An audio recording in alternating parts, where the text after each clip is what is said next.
بولو مجھے برا نہیں لگتا ہے. تو یہ بات یاد رکھیے.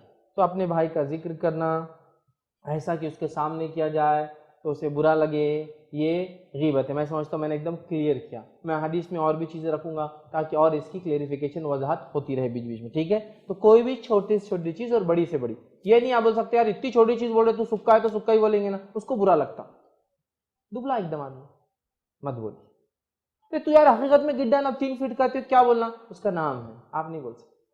اگر آپ نے کہا اس کے پیٹ پیچھے تو یہ کیا ہوا، یہی غیبت، یہی غیبت، یہی غیبت. یاد رکھیے. یہ بات ہم کو سمجھ میں نہیں آتی. نہیں ہے نا اس میں حدیث میں وہی ہے تو ہی غیبت، اگر نہیں ہے تو بہتان ہے، الزام ہے. سمجھ رہے آپ؟ بہت ڈینجرس بات ہے یہ. تو بہتان تو غیبت سے بھی اوپر لے جاتا ہے. ایسا کوئی کام اپنے بھائی کے بارے میں بول دینا جو اس میں نہیں ہے، یہ تو ایسا بڑا جرم ہے کہ اللہ تعالیٰ اللہ نہ کرے ثابت کرو بولا قیامت کے دن تو نہیں کر پائیں گے. پھنس جائیں گے. اللہ بولے ثابت کرو پہلے یہ جرم. کیسے ثابت کروں گا کہ وہ ایسا تھا؟ الزام لگا دیا جھوٹا ہے فلاں ہے، اب کیسے ثابت کرو؟ بہتان ہے یہ تو. سمجھ رہے آپ؟ تو اس چیز کو یاد رکھے، اس چیز کو سمجھیں. لوگ بہت ساری بار اپنی تعریف کے چکر میں دوسروں کو بدنام کر دیتے ہیں. ارے وہ کیا سوتے پڑا تھا اپنے سفر کے اندر، کیوں بول رہے ہیں آپ؟ اب وہ کیا لینا دینا اس کے سونے سے؟ کیوں بدنام کر رہے ہیں؟ اس کا یہ لینا دینا نہیں ہے کسی پبلک معاملات سے. کیا لینا دینا اس کا؟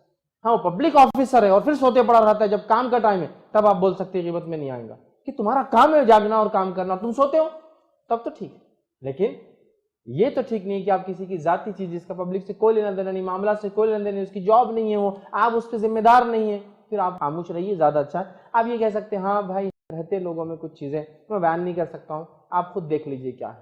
ٹھیک. لیکن آپ ذمہ دار ہیں کوئی ایک الگ بات ہے. انشاءاللہ آخر وہ بھی لیں گے غیبت کیا نہیں ہوتی اور کب کیا جا سکتا ہے انشاءاللہ.